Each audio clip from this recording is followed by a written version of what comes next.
I made a video very recently about Cerberus guitars, a Texas-based guitar company that was having issues fulfilling fully paid for orders, largely due to the incompetence or indifference of their founder, Michael Campbell. That video sparked a lot of shit in the guitar industry, considering it only got around 35,000 eyes on it, and I have since been approached by about 24 customers, business partners, artists, and general associates of Michael and Cerberus, which is what this video is about. Because what started as a series of mistakes that could be rectified by just giving everybody their refunds or actually delivering on their orders, crazy I know, now looks more like a man on a scamming spree who has, likely unintentionally, made himself a criminal. Definitely watch the first video if you haven't already.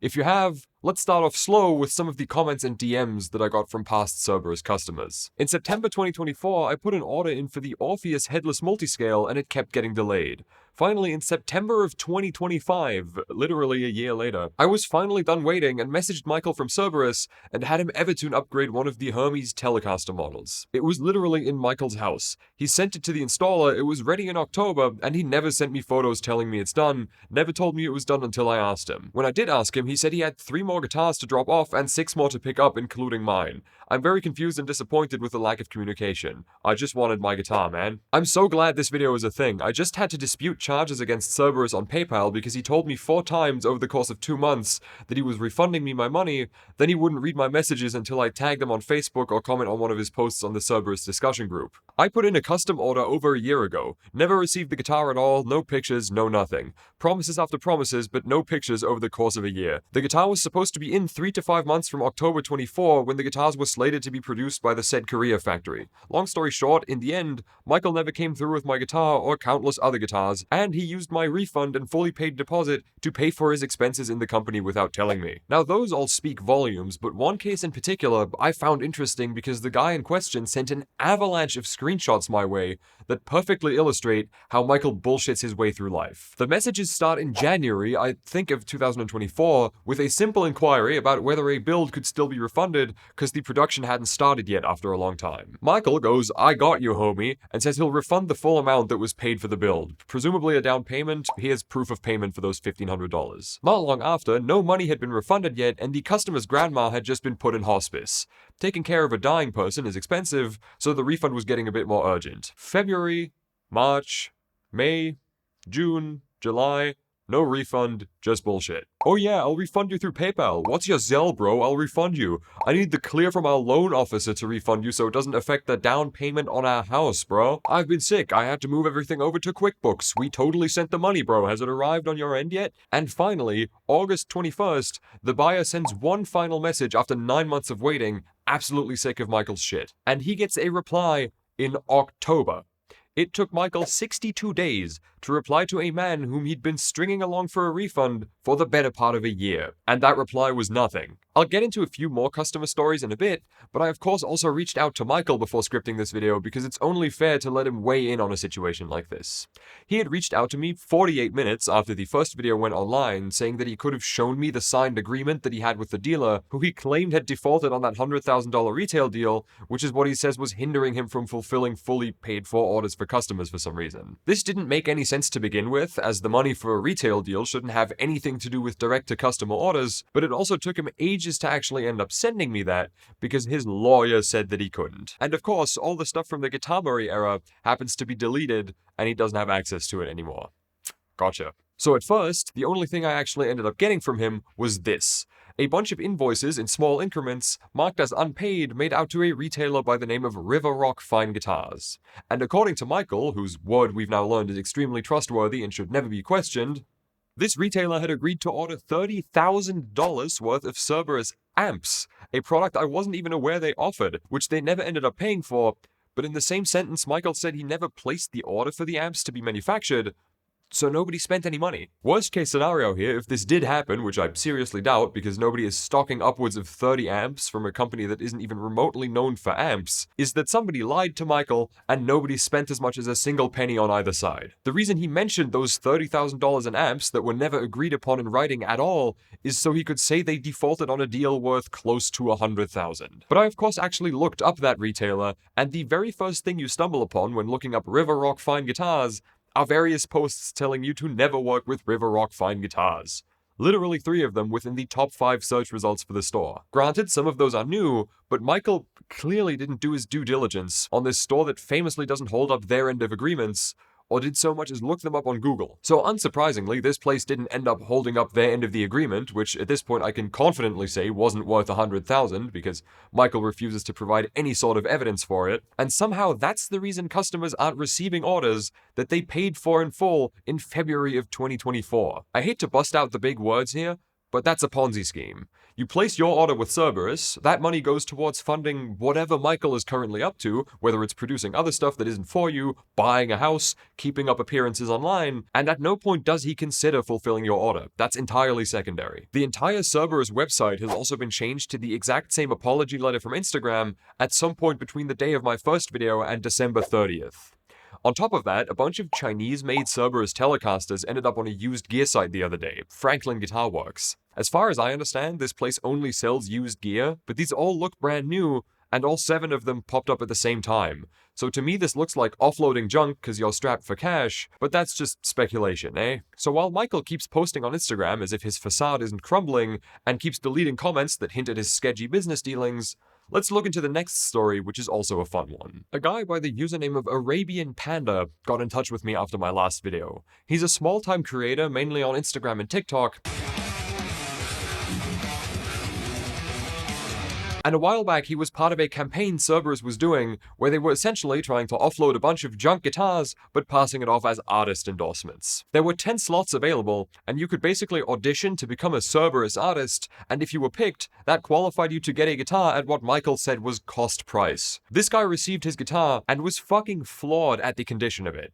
He's based in Dubai and sent it to one of the best luthiers in the country to inspect and do some work on.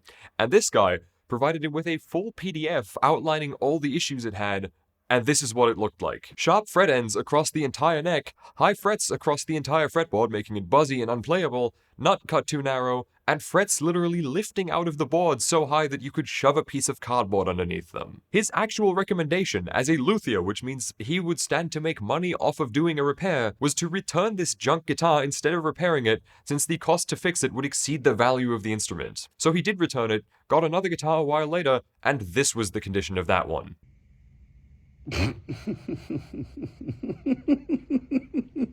Look at these gaps, dude. Shipping that shit with a card that says it passed QC by a master luthier is comedic gold, don't get me wrong, but not a good business practice. And the whole become a Cerberus artist thing turned out to basically mean you get to pay an overblown cost price for this barely functional guitar, make content for us, but we won't put it on our site or promote it. So, you're a customer with extra steps. When you forge a relationship with a brand, and it takes care of you, should take care of you anyway, as an artist, you should get something back from the brand. It shouldn't just be you're allowed to buy guitars and your name's on a list. I don't agree with that. Rob Chapman was also still involved in this at the time, and you know his situation is dire when Chapman lies about being involved to distance himself from it. By the way, just in case anybody asks you, I've not had a role at Cerberus for the last 2 years and I don't own any part of it. I just advised Michael as a friend for the first few years.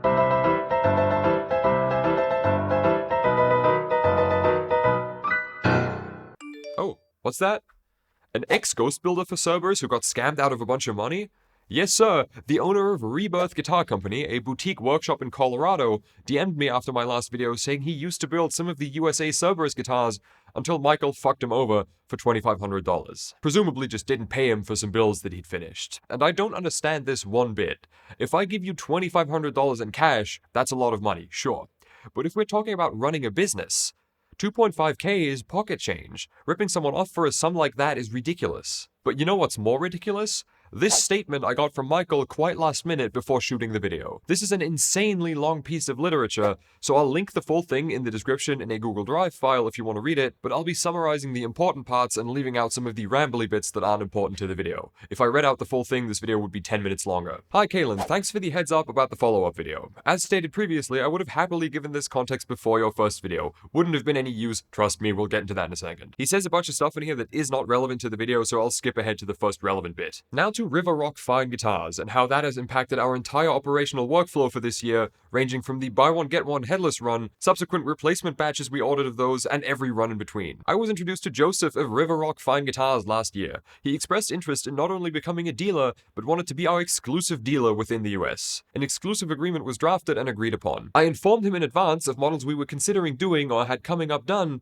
and he committed them on a pay-as-ready-to-ship basis. Pre-orders are something we do with all of our dealers, so it wasn't anything out of the norm for us. To answer how their defaults impact other orders, as orders are submitted to the factories, they are all put into separate batches of guitars. It's not 1 or 2 guitars, it's north of 24 to 40 per batch. So if River Rock owe for say 24 guitars of a batch that totals 30 and haven't paid part of the bill, the entire bill now falls on Cerberus, and any amount already paid is deducted from that batch's entire total amount. It's not a matter of, hey, I know we got 40 guitars ready to ship, but can you just grab 5,000 worth and send that? If it were, then we would be doing that. What this ended up causing is a financial pit, as at present we are having to offset the $61,917.99 they currently owe. The runs impacted span both China and Korean manufactured guitars, and the Xander Raymond Child's Candy Apple Red Baritone run. Despite them failing to pay, I did make sure Xander received his royalty payment for the run. Attached to this email was the exclusivity agreement for River Rock to be the exclusive dealer for Cerberus in the US. You'd think if you're entering into an agreement like this with somebody that you'd do a bit of research into their reputation, but that's besides the point. The agreement was signed on August 27th of 2025. So if the guitar order was placed in late August at the earliest, more likely the start of September, after signing something like that, two things make sense here. A, why are you placing an order of 24 guitars with an IOU and no money in hand? I understand the agreement legally binds them to pay for the guitars, but look where that got you. And B, these are Korean guitars. I know which factory they're being built in. It's the same factory that makes Korean Balliger guitars. If this order was placed in late August of 2025, those guitars wouldn't be done until January or February of 2026.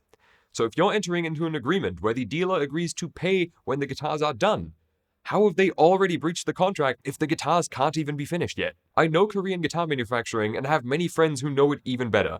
Those guitars were not finished when Michael made that post. And that is not to mention that a bunch of guitars in this batch would have existed anyway. These were pre-planned. The Stay Metal Ray signature model has existed for like 2 years now.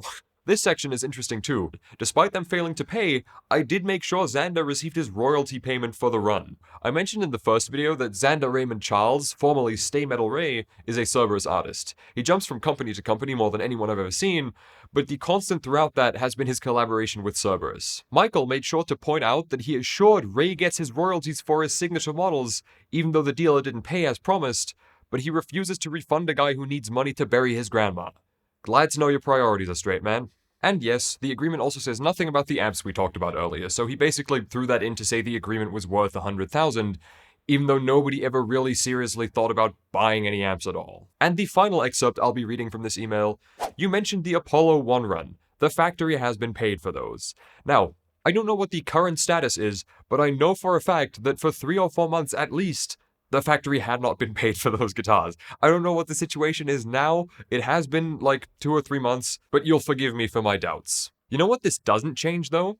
That the money your customers pay for D2C stuff should not be mixed with the money you use to pay back a factory. Even if everything you said was true, which is extremely doubtful, consider it 2 separate pots of money. What your customers pay for custom builds or pre-orders is one pot, and whatever debt you have to manufacturers or anybody else is another.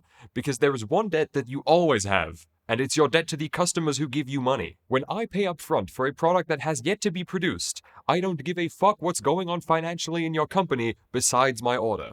I paid, you fulfill. You don't use my money to patch other cracks in the system and then fix all the unfulfilled orders with an apology letter. I said Ponzi scheme already, but I'll say it again. And Michael even says right here that he is going out of pocket to refund some customers. I am even going so far as to refund customers from my personal accounts. Yet there are orders dating back way before this dealer agreement was even made that haven't been refunded yet. As of recording this, that agreement was signed 4 months ago.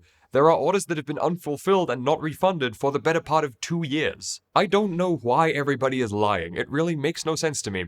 But I would be remiss if I didn't make sure to point it all out, so at least nobody who's watching this gets ripped off. Michael, you say you wouldn't risk your army career over a guitar. I'm not trying to put anybody's personal life in jeopardy here. This isn't hate mongering, this isn't starting drama for the sake of it. This is a warning to potential customers. I'm not reaching out to your chain of command in the military and reporting you.